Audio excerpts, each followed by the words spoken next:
오늘 말씀은 요한복음 11장 1절에서 15절까지 말씀이고요. 제목은 회복, 소망과 현실의 간극을 메우는 힘, 소망과 현실의 간극을 메우는 힘, 믿음이라고 하는 제목입니다.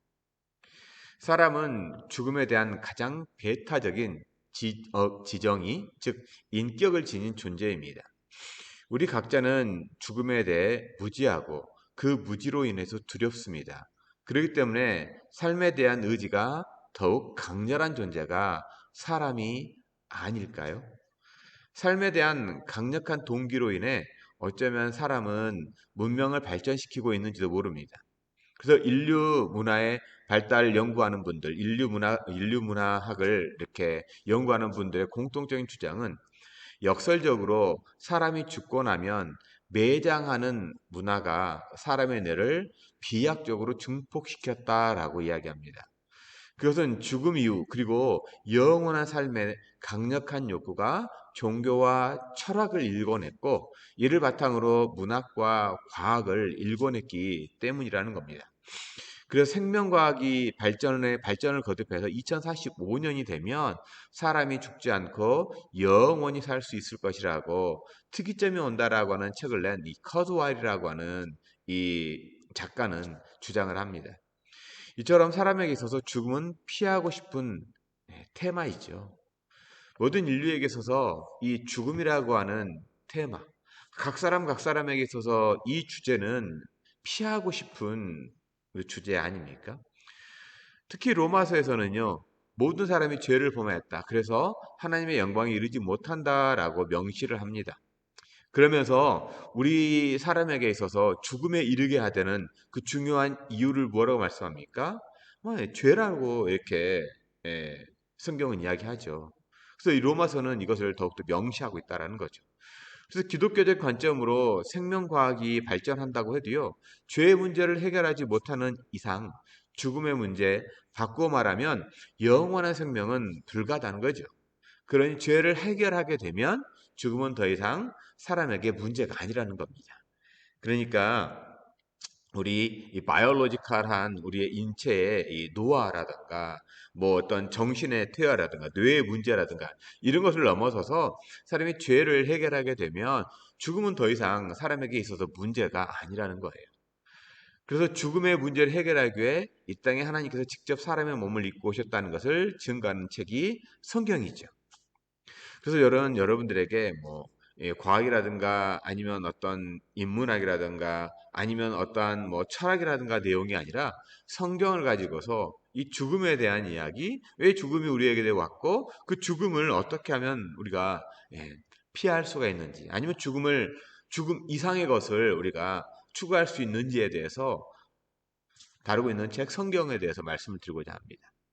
특히 오늘은요, 요한복음에 등장하는 7가지 이적 중에 마지막 이적인 죽은 나사로를 살리시는 예수님에 대한 내용이에요. 요한복음에 등장하는 7가지 이적은 어떻게 시작합니까? 7가지 첫 번째 이적은 가나 혼인잔치에서 물을 포도주로 변화시키는 그 사건부터 시작하죠. 그리고 두 번째는 왕의 신하가 있었는데 그 신하의 아들을 말씀으로 고쳐주신 사건이 두 번째 이적입니다. 그리고 세 번째는 베데스다 연못가에 38년 된 병자가 있었죠. 그 병자를 고쳐주신 그 이적이요. 네 번째는 오병이어의 사건입니다. 그 다음에 다섯 번째는 갈릴리 바다의 풍랑으로 인해서 고생하는 제자들, 그 제자들 앞에 무리로 걸어오시는 예수님께서 보여주신 이적이 있습니다. 그리고 여섯 번째는 날 때부터 소경이었던 청년을, 뭐 청년이라고 하기도 중년이라고 하긴 좀 그렇죠. 이 청년이었던 사람의 눈을 뜨게 한 그러한 이적이 있습니다. 기적 같은 이적이 있죠. 이것이 바로 여섯 번째 이적입니다. 그리고 오늘 말씀 일곱 번째, 죽은 나사로를 살리신 이적입니다. 복음서를 기록한 요한은 어쩌면 의도적으로 이렇게 7이라고 하는 숫자를 강조하고 있는지도 모르겠습니다. 그도 그럴 것이 예수님께서 에고 에이미, I am statement, 나는 누구다라고 하는 그런 자기 선언에 대해서도 7번의 이적 사이에 7번 기록하고 있는 것을 우리는 요한복음을 통해서 볼 수 있습니다. 오늘 말씀은요. 그래서 예수님께서 아꼈던 사람 나사로라고 하는 사람이 병들어 눕게 되는 것으로 시작을 하죠. 그래서 나사로의 누이였던 마르다와 마리아. 특별히 오늘 말씀 2절에 보면 마리아에 대해서 조금 더 구체적으로 설명합니다. 그러니까 예수님의 죽음을 앞두고 이렇게 십자가의 죽음을 앞두고 미리 장사를 지냈던 그 모습, 향유 옥합을 깨뜨렸던 그 이야기를 미리 기록하고 있는 것을 보게 됩니다.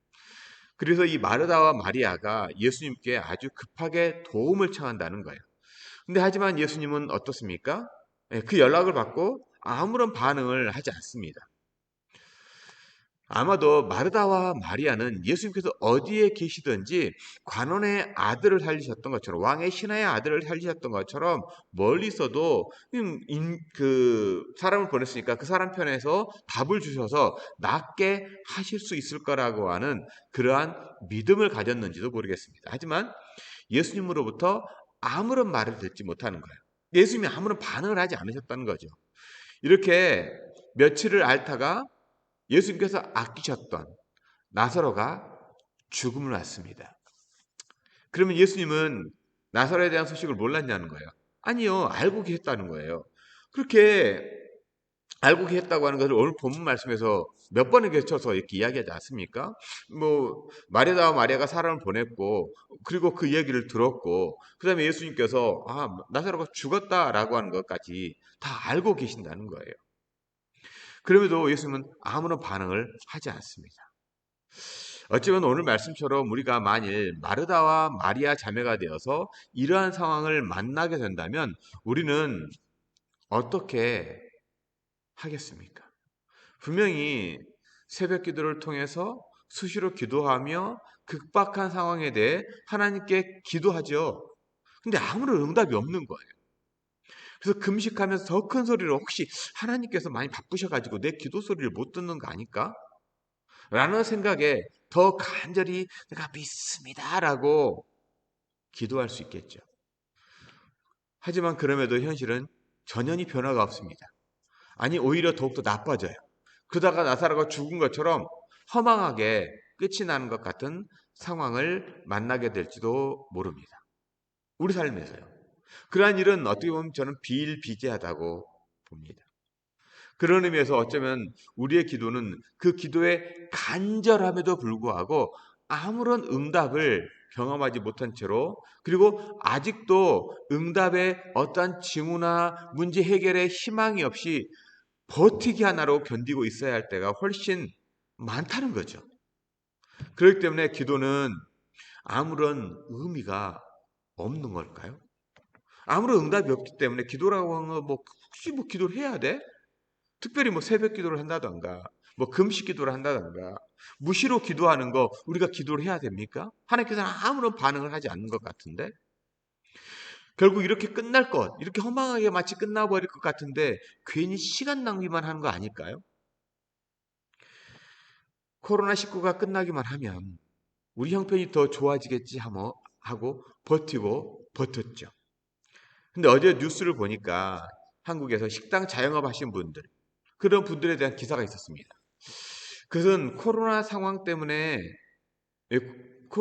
때나 코로나 상황이 이제 거의 좀 끝나가고 있는 이렇게 이제 그 엔데믹이라고 하죠. 이제 이렇게 거의 끝나가고 있는 이 상황에서나 별반 차이가 없다는 거예요. 하지만 코로나19 상황에서는 코로나가 끝나면 그러면 좀 상황이 좀 좋아지겠지 막연한 기도로 버텼다는 거예요. 또 버티고 버텼다는 거예요. 물론 버티기 힘들어서 그만두신 분도 많이 계시지만 그래도 버티고 버텼다는 거예요. 근데 지금은 더 힘들다는 거예요. 오히려 많은 부분이 해제가 되고 일상으로 좀 돌아가고 있는 것 같은데 영업이 코로나 때나 지금이나 별로 차이가 없다는 거예요. 오히려 그러니까 더 힘들다는 거죠. 처럼 우리가 만나는 문제가요. 상황이 바뀐다고 해서 문제가 호전되지 않는다는 것을 훨씬 많이 경험하게 되죠. 늘 만난 이런 상황에서 그러면 우리는 그런 상황에서 우리는 어떠한 교훈을 오늘 말씀을 통해서 받을 수가 있을까요? 상황이 우리의 마음과 우리 상태를 바꾸지는 못한다는 거죠. 상황이 바뀌었다고 우리의 상태가 바뀌지 않는다는 겁니다. 그럼 우리는 이러한 상황에서, 이러한 상태에서, 이러한 현실 앞에서 우리 성경을 통해서 무엇을 배울 수 있습니까? 오늘 한 세 가지 정도를 말씀드리고 싶은데요. 그럼에도 불구하고 우리는 하나님의 사랑을 믿어야 한다는 거예요. 우리 현실과 우리가 바라는 것 사이, 이 바라는 것과 현실의 사이를 메꾸는 그 힘이 믿음이기 때문에 그렇습니다. 성경에 보면 아브라함 얘기 많이 하잖아요. 아브라함이 60세에 우르를 떠납니다. 그래서 하란에 가서 쭉 살다가 75세 때 하나님 음성을 듣고 그 75세에 노구의 몸을 이끌고 가나안 땅으로 내려가요. 가나안 땅에 내려갔지만 거기서도 버티림이 없어서 또 흉년이 들어서 애굽으로 가죠. 거기에서 아내를 루이라고 얘기하고 바로에게 보냈다가 또 하나님의 간섭하심으로 말미암아서 아내를 다시 찾게 되고 그런 삶 속에서 다시 또 가나안 땅으로 오게 됩니다. 그렇게 살아가면서 하나님께 주신 약속이 있었죠. 소망이에요. 네. 어떤 소망입니까? 자식에 대한 소망입니다. 그 고대에 자식이 내 다음 세대를 이어간다. 처음에 말씀드렸던 것처럼 우리의 영생의 문제거든요. 이 영생의 문제를 내 자식들에 물려줌으로 말미암아서 또한 물려주고 물려주로 이것이 영원히 사는 것이다라고 생각했기 때문에 어쩌면 자식을 본다고 하는 건 굉장한 소망일 수 있죠. 그러다가 100세 아들을 얻습니다. 단 하나의 아들을 얻어요. 하나님의 약속은 바다의 모래처럼 하늘의 뭇별처럼 많은 자손의 약속이에요. 현실은 아들 하나예요. 그것도 100세예요. 100세 전까지는 현실은 제로예요. 나띵입니다. 물론 뭐 이스마엘을 낳기도 하죠. 하지만 언약된 아들은 100세의 아들 하나 얻어요. 그리고 그 아들 하나를 보고 죽습니다. 현실은 아들 하나인데 하나님께서 주시는 소망은 무별이에요. 그 간극이요. 예. 어떻게 보면 일대 무한대와 같은 이 어마어마한 간극을 메우는 힘은 믿음인 거죠. 그래서 히브리서 12장에서는 믿음으로라고 하는 것을 계속해서 강조하지 않습니까? 그게 믿음의 힘이에요. 그래서 구약 성경에는 다른 어떤 것이 아니요 믿음에 대해서 얘기하고 있는 겁니다. 그것을 히브리서는 계속해서 믿음으로 믿음으로 믿음으로라고 이야기합니다. 즉 우리가 바라는 실상들이 있죠. 우리가 바라고 있는 그런 상황들이 있죠. 근데 그 상황과 현실 사이에는 어마어마한 간격이 있습니다. 그것을 메울 수 있는 유일한 힘이 믿음이라는 거죠. 지금 현실의 삶이 참 어렵습니까? 지금의 현실의 삶이 너무나도 막막합니까? 그걸 메울 수 있는 유일한 힘이 믿음밖에 없다는 거예요. 어떤 믿음이요? 하나님께 주신 언약의 말씀으로 버티고 견디는 힘이에요. 버티고 견디는 거 그러면서 실수할 수도 있고 잘못된 길을 갈 수도 있습니다.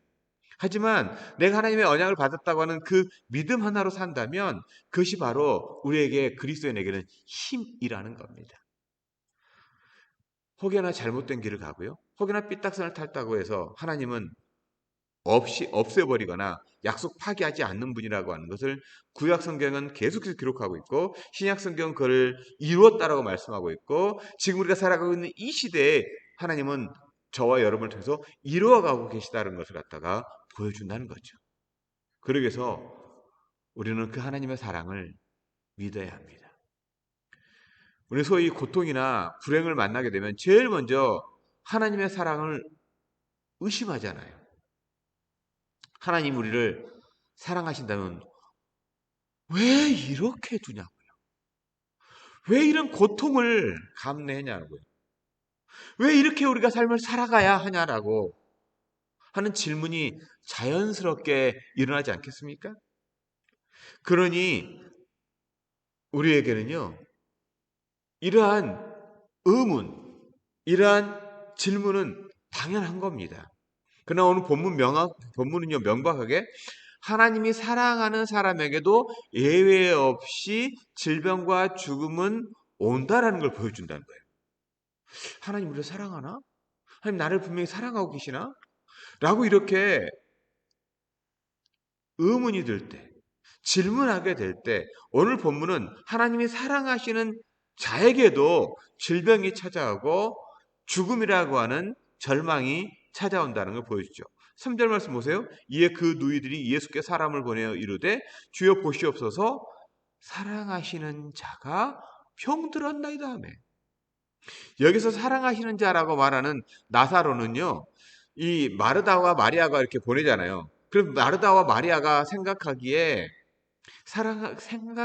사랑해 주시는 분이겠지. 일방적인 표현이 아니에요. 예수님께서 이 남매들을 사랑했다라고 5절에서는 이렇게 얘기해요. 예수께서 본래 마르다와 그의 동생과 나사로를 사랑하시더니라고 증거합니다. 그러니까 마르다와 마리아는요, 당신이 사랑하는 자 나사로라고 말하고 있을 때는 그 전제가 예수님께서 미리 사랑해 주셨다라는 거예요. 그러니까는 마르다와 마리아의 일방적인 생각이 아니라는 거예요. 이거는 분명히 증거가 되고 있는 사랑이에요. 예수님이 얼마나 아끼셨는지를 그들은 알고 있었어요. 아낌 받고 있었던 걸 알고 있었죠. 그러면서 이 요한은요, 여기에 사랑이라는 단어를 아가페라는 단어를 사용합니다. 뭐 나사로를 사랑한다 해서 필레오, 형제간의 사랑으로 사랑하지 않았어요. 아가페, 이 신적인 사랑, 인생을 향하신 하나님의 절대적인 사랑으로 사랑하는 자라고 표현합니다. 근데 이렇게 사랑하는 사람에도 불구하고 질병은 나사로를 찾아왔죠. 그리고 죽음이 이르렀습니다. 예수께서 사랑하는 사람에도 불구하고 질병과 죽음을 맞았다는 거예요. 하나님께서 사랑하지 않기 때문에 질병과 죽음이 찾아온 거 아니에요. 이처럼 우리 삶에도 질병과 죽음을 만나거든 어떠한 경우에도요, 하나님의 사랑만은 의심하지 말라고 성경은 이렇게 역설적으로 이야기하는 거예요. 즉 질병이 우리의 건강을 빼앗아갈 수 있지만, 죽음이 우리의 목숨을 앗아갈 수 있지만, 어떠한 경우에라도 우리를 향한 하나님의 사랑만큼은 변하지 않는다는 겁니다. 그리고 비록 우리가 질병의 이유나 죽음의 이유를 때로 납득하지 못한다고 해도요, 우리를 향한 이러한 하나님의 사랑, 우리 주님만의 사랑은요, 지속되고 있다고 하는 것을 믿는다면 우리가 극복하지 못하거나 이해할 수 없다고 포기해버리지 않는다는 거죠. 도저히 하나님의 사랑을 이해할 수 없어. 어떻게 하나님이 계시다면, 하나님 약속이 있다면 내가 이렇게 삶을 살아가겠어. 포기하지 않는다는 거예요. 그만둬 버리지 않는다는 겁니다. 그것이 바울의 경험이요, 고백이기도 했습니다. 그래서 주님의 사랑받은 이 복음의 사도가 되었다고 하는 것, 그것에도 불구하고 수많은 고난과 직면에서 싸워야 했지요, 바울 사도는. 그래서 그는 얘기합니다. 그의 배가 파선을 당했고 강의 위협, 강도의 위협, 40에 감하는 매를 5번이나 맞아야 했고, 그리고 생명의 위협을 받았잖아요. 동족이 배신당하는 그러한 위협도 당했고, 수차례 감옥에도 갇혔고, 이러한 시련들, 이 모든 고난을 견디고 나서 그가 이 모든 시련과 고통을 견딜 수 있는 비밀 하나가 하나님의 사랑에 대한 확신 때문이었습니다. 이러한 바울의 고백이 바로 로마서 8장 35절부터 39절까지의 고백 아닙니까? 누가 우리를 그리스도 사랑해서 끊을 수 있겠습니까? 환난이나 공고나 핍박이나 기근이나 적신이나 위험이나 칼이겠습니까? 내가 확실합니다. 사망이나 생명이나 천사나 권세자들이나 현재나 장래일이나 능력이나 높음이나 기품이나 다른 아무 피조물이라도 그리스도 예수 안에 있는 하나님의 사랑에서 끊을 수가 없다. 바로 이 하나님의 사랑의 확신, 이것이 바울 사도가 견디고 버틴 비밀이었던 겁니다. 그리고 로마서 8장 30절에서 이렇게 고백하죠. 이 모든 일에 우리를 사랑하시는 이로 말미암아 우리가 넉넉히 이기느니라. 그럼 오늘 우리에게 기도 응답이 아직 오지 않더라도요, 고통의 현실이 조금 더 나아짐이 보이지 않다고 할지라도요, 이거 하나만은 붙잡을 수 있는 것, 하나님의 사랑 아닙니까? 하나님의 사랑은 여전히 나와 함께 하시다고 하는 것, 이것만 확신한다면 우리는 사도 바울의 고백처럼 이기느니라. 이겨낼 수 있다라고 이렇게 고백할 수 있지 않겠습니까? 우리 상황과 처지가 바뀌었기 때문에 하나님 나 사랑한다는 게 아니라 상황과 처지와 아무런 상관없이 하나님은 여전히 나를 사랑하신다. 이것을 믿는다면요. 또한 두 번째 우리는요. 하나님의 섭리를 믿어야 한다는 거예요. 바로 하나님의 선하신 섭리입니다.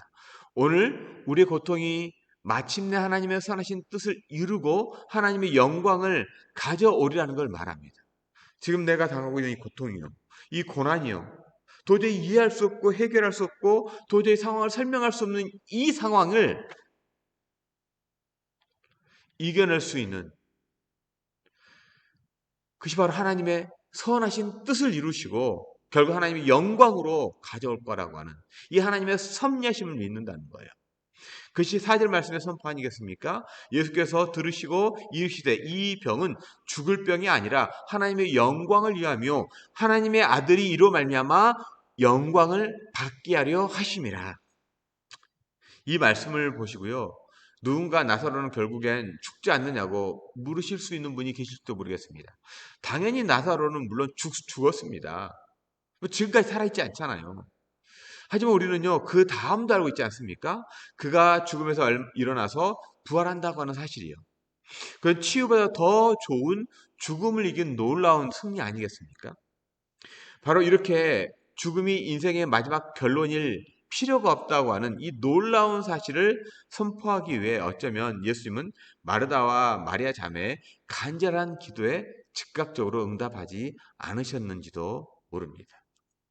그것이 바로 예수님께서 6절에서 나사로의 질병의 소식을 듣고도 그가 계셨던 곳에서 이틀을 더 유하시며 늑장을 부리신 이유였는지도 모르죠.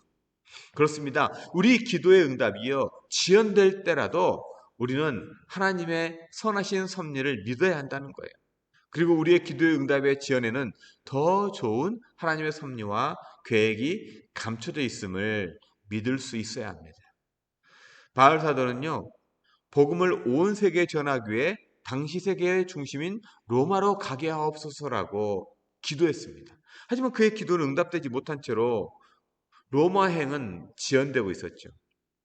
하지만 여러분 사도행전을 통해서 알 수 있는 것처럼 그가 보낸 수많은 서신서를 통해서 알 수 있는 것처럼 바로 실망하는 대신요. 로마서 8장 28절에서 너무나도 그 유명한 고백이요. 우리가 알거니와 하나님을 사랑하는 자, 곧 그때 그의 뜻대로 부르심을 입은 자들에게는 모든 것이 합력하여서 뭘 이룬다고요? 선을 이루느니라 고백합니다. 그는 그의 기도 응답이 지연되고 있음에도 그래서 여전히 감사하게 되죠. 왜냐하면 그는 하나님의 섭리하심을 믿었기 때문입니다. 그러다가 어느 날 그는 갑자기 죄수로 체포가 되죠. 로마로 압송되게 됩니다. 이렇게 죄수로 압송되었기에 스스로 감당해야 했던 그 막대한 경비도 또한 같은 유대인들에게 살해를 받게 되는 그 위협도 보호를 받으면서 로마에 입성하게 됩니다. 저는 압송이라고 말하기보다는 로마에 입성하게 되었다라고 말하고 싶습니다. 그래서 로마에 영향력 있는 사람들에게 자신이 드렸던 기도의 응답처럼 복음을 전하게 됐죠. 뜻하지 않는 방법이지만 어쩌면 원하지 않는 방법일 수도 있지만 기도는 내 뜻이 아닌 하나님의 방법으로 이루어지는 것을 성경은 증거합니다. 이것이 바로 하나님의 섭리예요. 내가 원하는 대로 내 뜻대로 내 방법대로 내 삶이 이루어지고 내 기도가 이루어지는 것이 아니라 하나님의 방법과 하나님의 선하심으로 이루어져 간다는 거예요. 그것이 바로 그 하나님의 섭리를 믿도록 하나님 우리 주님은 나사로를 바로 살리러 가신 것이 아니라 더 유하셨다라고 하는 겁니다. 또 세 번째는요. 그래서 우리는 하나님께 감사해야 한다는 겁니다. 우리가 고통 속에서도 하나님의 사랑을 믿을 수 있다면 그리고 하나님의 준비된 궁극적인 선하신 섭리를 믿을 수 있다면 이제 남은 건 하나밖에 없잖아요. 감사하는 거예요. 감사하는 거. 물론 나사로의 죽음은 슬픔을 가져왔습니다. 나사로가 죽은 지 나흘 만에 이곳 베다니에 나사로의 가정에 도착하신 예수님도요. 비통해하시고 민망해 여기시며 눈물을 흘리셨다고 하는 것. 33절 오늘 말씀 있는 이 요한복음 11장 33절에서 이렇게 하죠. 예수께서 그가 우는 것과 또 함께 온 유대인들이 우는 것을 보시고 심령에 비통히 여기시고 불쌍히 여기셨다. 예수님도 비통히 하셨어요. 불쌍히 여기셨어요. 또 35절에서는 성경의 가장 짧은 구절이잖아요. 예수께서 눈물 흘리시더라. 영어로 Jesus wept. 고통은 고통입니다. 슬픔은 슬픔이에요. 아픔은 아픔이에요. 슬픔은 슬픈 것이 아니라고 말하지 않습니다. 아픈 것은 아픈 것이 아니라고 말하지 않습니다. 우리에게 있어서 슬픈 건 슬픈 거예요. 가슴이 찢어지는 건 찢어지는 거예요. 예수님께서 슬프시고 우셨어요. 하지만 예수님 단순히 슬픔에 빠져 있거나 울기만은 하지 않으셨어요. 41절에 보면요. 돌들을 옮겨놓으니 예수께서 눈을 들어 우러러보시고 이르시되 아버지여 내 말을 들으신 것을 감사하나이다. 이 장면 한번 영화처럼 한번 그려보시기 바랍니다. 아직 나사로는 무덤 안에 있어요. 사람들은 울고 있습니다. 그런데 예수님은 감사 기도를 드리고 계세요. 정말 아이러니한 장면 아닙니까? 말씀에 보면 사흘이 되어서 냄새가 난다고 말합니다. 이제 부패가 진행된 거예요. 육신이 부패가 되고 있는 거예요. 밖에서는 마르다와 마리아가 옷빨 잃었기에 또한 그 친구들은 친구를 잃었기에 울고 있습니다. 예수님도 우셨어요. 근데 예수님은 그 울음의 현장, 슬픔의 현장에만 머물러 있는 것이 아니라 그를 하나님께 감사로 올려드리고 있다는 거예요. 정말 아이러니컬한 장면 아닙니까? 또 이런 상황에서 예수님은 어떻게 감사할 수가 있었을까요? 이 감사했던 이유가 무엇입니까? 인간의 몸을 입고 오신 예수님께서는요, 한 인간의 최악의 상황, 죽음의 장에 이르도록 침착해서 이토록 침착하게 감사의 기도를 하신 까닭이 무엇입니까? 바로 하나님의 신실하심에 대한 확신이요. 그렇기 때문에 감사하고 42절에 항상 내 말을 들으시는 줄을 내가 알았나이다. 그러나 이 말씀 하옵는 것은 둘러선 무리를 위함이니 곧 아버지께서 나를 보내신 것을 그들로 믿게 하려 함이니이다. 이 슬픔의 현장에서요. 사람들에게 희망이 있다는 거예요. 그 희망이 뭐요? 예수님께서 누구로부터 왔다는 거예요? 어떤 돌을 닦고 스스로 나타난 존재도 아니고 어떤 사람들이 인도에 가서 예수님께서 뭐 수련하고 왔다고 하는 분들도 계시고 그러는데 하나님 아버지로부터 왔다고 하는 것을 갖다가 사람들에게 알려주게 하기 위해서. 즉 이것은요. 가장 극단적인 슬픔의 현장을 가장 기쁨의 현장으로 바꾸시는 거예요. 무엇으로요? 감사로요. 감사로.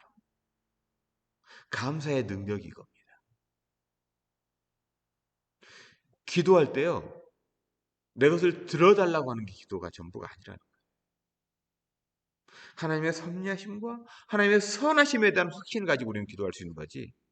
당연히 이렇게 당연히 뭐 이렇게 당연히 말이 꼬이네요. 우리가 이렇게 막연히 들어줬으면 좋겠다. 해줬으면 좋겠다. 내 병이 나았으면 좋겠다. 상황이 나았으면 좋겠다. 그걸 가지고 기도하는 게 아니에요. 기도는요. 그냥 원하고 바라는 걸 막 비나이다 중언부언하듯 뒤에다 정화사 하나 떠놓고 비나이다를 하는 거. 뭐가 달라요? 예수님께서 우리에게 보여주시는 기도의 모범은요. 하나님의 신실하심에 대한 확신이요. 그렇기 때문에 감사할 수가 있는 거. 그 감사로 죽음의 현장을 생명 현장으로 역전시킨다는 겁니다. 죽음과 생명, 이 간극이요. 이 간극을 메우는 힘은요, 믿음이에요, 믿음. 하나님의 선하심을 믿는 거고, 섭리하심을 믿는 거고, 그 섭리하심과 믿음을 표현하는 것이 감사인 거고, 이것이 바로 믿음의 힘이라는 겁니다. 코로나19 이후에 이제 삶을 살아가죠. 그래도 불구하고 여전히 상황과 삶은 나아진 것 같지 않아요. 이 간극을 메우는 유일한 힘이요. 죽은 것을 그대로 인정해버리고 그 자리에 주저앉아서 슬픔 가운데 모여 있는 것이 아니라 그걸 바꾸어 감사로 하나님께 예배하는 자. 그걸 바꾸어 하나님 앞에 감사함으로 나아가는. 그러면 하나님 늘 기도를 들어주셨지 않습니까? 하나님은 이 기도를 하게 하셨지 않습니까? 하나님의 언약의 말씀으로 기도합니다라고 고백하도록. 그래서 그 언약의 말씀이 합력하여 선을 이루게 하시는 하나님의 능력이 된다고 하는 것을 우리 주님은 오늘 말씀을 통해서 보여줍니다. 현실을 보면 암담하죠. 바람을 있어서 환상 가운데 빠지지 않고 우리가 이 암담 현실에도 삶을 살아가고 버티게 하는 그 힘, 믿음의 힘으로 한 주간도 살아내심으로 나사로를 다시 살리시는 우리 주님께서 내 삶을 회복시켜 주신다라고 믿는 저 여러분들, 믿음으로 삶을 살아내기를 주님의 이름으로 간절히 축원드립니다.